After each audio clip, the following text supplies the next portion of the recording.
Assalamualaikum warahmatullahi wabarakatuh. Waalaikumsalam warahmatullahi wabarakatuh. Baiklah, kami dari kelompok 7 akan menjelaskan tentang penerapan peta Karnaug pada vending mesin.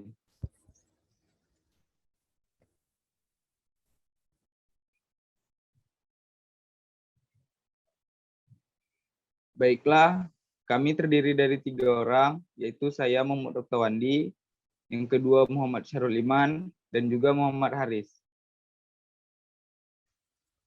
Karnaug map atau K-map adalah suatu teknik penyederhanaan fungsi logika dengan cara pemetaan.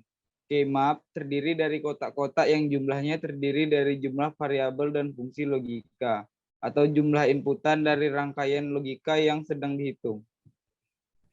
Peta Karnaug dengan 5 perubahan. Seperti yang ada pada di tabel, misalkan sebuah fungsi boolean memiliki 5 perubahan, V, W, X, Y, dan Z. Baris pada peta Karnaug mempresentasikan perubahan VW dalam kolom mempresentasikan perubahan X, Y, Z. Berikut contoh peta Karnaug F, V, W, X, Y, Z sama dengan WZ tambah V1, W1, Z1 tambah VY1Z.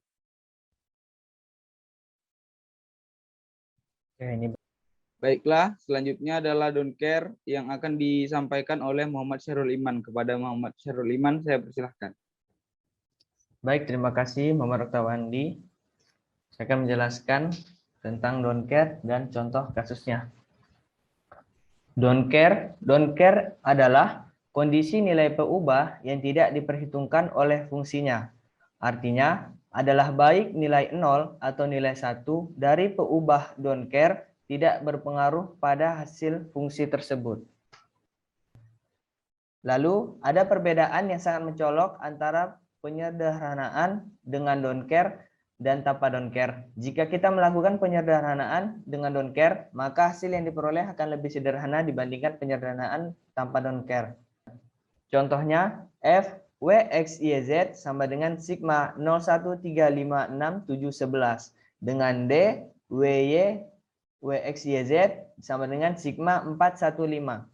Bisa dilihat dari gambar di kanan atas, dengan adanya don't care, matriks banyak bisa disederhanakan. Tapi jika tanpa don't care, ada beberapa matriks yang tidak bisa disederhanakan.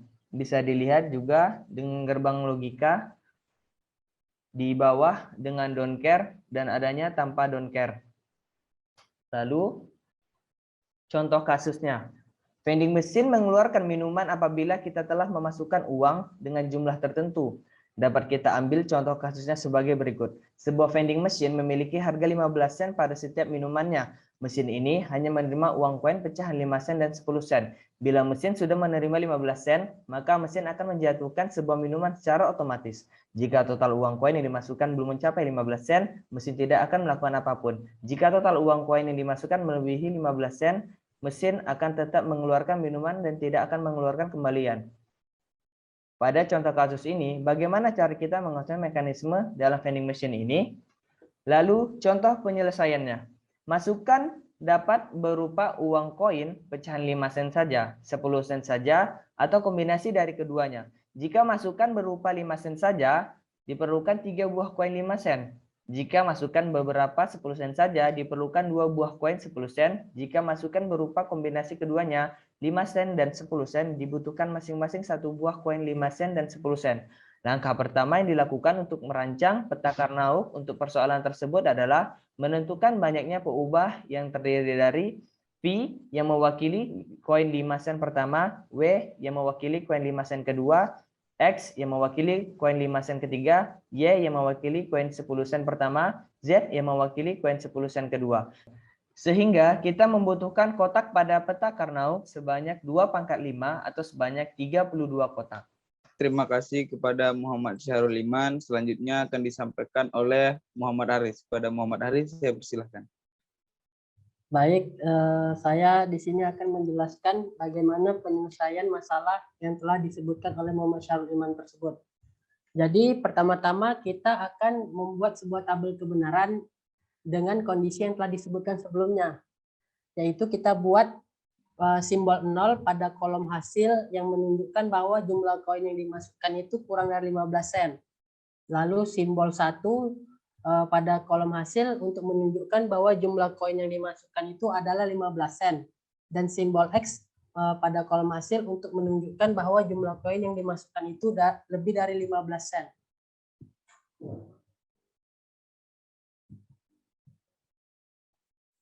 Nah, berikut ini adalah merupakan tabel kebenarannya. Jadi dapat dilihat di situ bahwasanya ada yang hasilnya 0 dan ada yang hasilnya 1 yang menunjukkan bahwasanya yang 0 itu adalah yang kurang dari 15 sen, yang 1 itu adalah lebih dari 1 itu adalah 15 sen, dan X itu lebih daripada 15 sen, yang artinya kondisi don't care, dia tidak dipedulikan walaupun sudah lebih. Lalu langkah selanjutnya adalah kita menyusun tabel kebenaran tersebut ke dalam peta Karnaug yang ada seperti pada layar. Nah, di situ kan sebelumnya kita menggunakan 5 pengubah, yaitu 5 koin 3 koin 5 sen dan 2 koin 10 sen. Nah, koin-koin tersebut didefinisikan sebagai variabel VW, X, Y, Z. Kemudian disusun sedemikian rupa seperti pada layar. Yang VW tersebut mengarah ke bawah, yang X, Y, Z mengarah mendatar.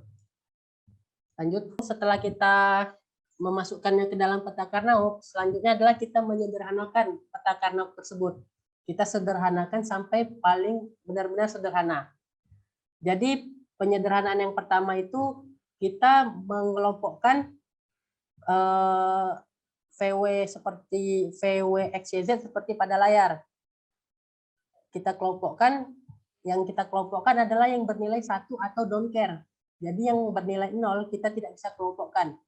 Lalu syarat untuk mengelompokkan itu adalah 4 baris, pokoknya dia harus berdekatan. Yang bernilai 1 atau bernilai X itu harus berdekatan. Jadi di sini penyederhanaan pertama kita ambil yaitu pada baris 2 dan kolom 2, dan pada kolom 6 dan kolom 6 baris 2 sampai ke baris 3. Lalu setelah itu kita masukkan ke dalam rumus. Seperti yang tertera di layar, kita masukkan ke dalam rumus V aksen W. Untuk kelompok yang pertama kita masukkan yaitu V aksen W, X aksen, Y aksen, dan Z. Lalu kita tambahkan dengan kondisi don't care yang kedua, yaitu V aksen W, X aksen, Y, Z. Kemudian ditambah VW, X aksen, Y aksen, Z. Ditambah VW, X aksen, Y, Z. Kemudian setelah itu cara menyederhanakannya adalah kita pasangkan antara yang aksen dan tidak aksen. Jadi apabila ada langsung dikurangkan atau dihilangkan. Nah, sehingga di sini hasil yang kelompok pertama adalah W, X aksen, dan Z. Kemudian untuk yang selanjutnya, kelompok kedua kita masukkan lagi V aksen, W, X, Y, Z. Ditambah V aksen, W, X, Y aksen, Z. Ditambah VW, X, Y, Z. Ditambah VW, X, Y aksen, Z. Nah, sudah itu kita eliminasikan lagi yang terdapat aksen dan tidak aksennya antara kedua variabel, sehingga didapat W, X, Z. Nah, sudah itu kita gabungkan keduanya sehingga kita mendapatkan hasil penyederhanaan yang pertama, yaitu adalah WZ. Lalu kita masuk ke penyederhanaan kedua. Sama seperti penyederhanaan yang pertama, kita kelompokkan lagi untuk ininya, untuk peta Karnaugnya. Lalu dari setelah pengerjaan maka didapatkan hasilnya yaitu penyederhanaan kedua, hasilnya adalah W dan Y. Lanjut. Lalu kita masuk ke penyederhanaan yang ketiga. Sama seperti sebelum-sebelumnya, kita cocokkan antara VW, X, Y, Z ini ke dalam peta Karnaug. Lalu kita kerjakan, hasilnya akan didapatkan yaitu V dan Y. Lanjut ke penyederhanaan keempat.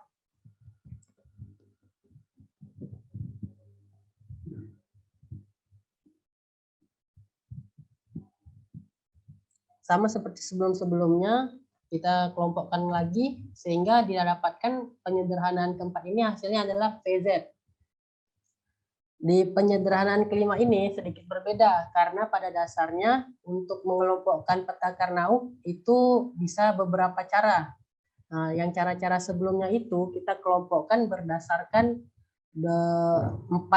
empat baris sejajar. Nah, kalau ini kita kelompokkan berdasarkan 8 baris sejajar. Jadi untuk mengelompokkan peta Karnaug kita bisa memakai 1, 2, 4, 8, 16 sesuai seperti pada bilangan ASCII, yaitu 1, 2, 4, 8, 16. Untuk penyederhanaan kelima tadi didapatkan hasilnya adalah untuk penyederhanaan kelima ini didapatkan hasilnya yaitu X dan Y. Nah, sama seperti penyederhanaan kelima, penyederhanaan keenam ini memakai 8 baris sejajar. Setelah dikerjakan, disederhanakan, akan didapatkan hasilnya itu X dan Z.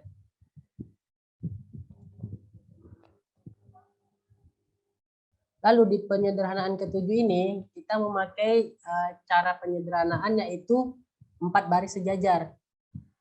4 baris sejajar hanya satu jajar saja. Nah, setelah dikerjakan seperti pada gambar, maka didapatkan hasilnya adalah VWX. Kemudian setelah kita sederhanakan peta Karnaug sesederhana mungkin, kemudian kita gabungkan semua penyederhanaannya. Seperti pada layar, di situ kita gabungkan semuanya daripada hasil penyederhanaan menjadi sebuah fungsi baru, fungsi aljabar baru, yaitu WZ ditambah WY ditambah VY ditambah VZ ditambah XY ditambah XZ ditambah VWX. Lalu lanjut, setelah kita buat fungsi baru, kemudian kita masukkan ke dalam rangkaian baru, rangkaian gerbang logika. Setelah kita buat fungsi baru tadi, lalu langkah terakhir adalah memasukkan fungsi tersebut ke dalam gerbang logika. Nah, untuk yang penambahan itu disimbolkan untuk yang perkalian disimbolkan sebagai gerbang logika yang berbentuk D. Nah, kemudian ditambah itu maksudnya adalah semuanya ditambah yang akhirnya akan menuju kepada gerbang logika OR yang berada di paling atas. Sekian penjelasan dari saya kembalikan kepada Muhammad Oktawandi. Terima kasih kepada Muhammad Haris. Dengan berakhirnya presentasi dari Muhammad Haris, maka berakhir juga presentasi kami pada hari ini. Sekian kami ucapkan. Assalamualaikum warahmatullahi wabarakatuh. Waalaikumsalam.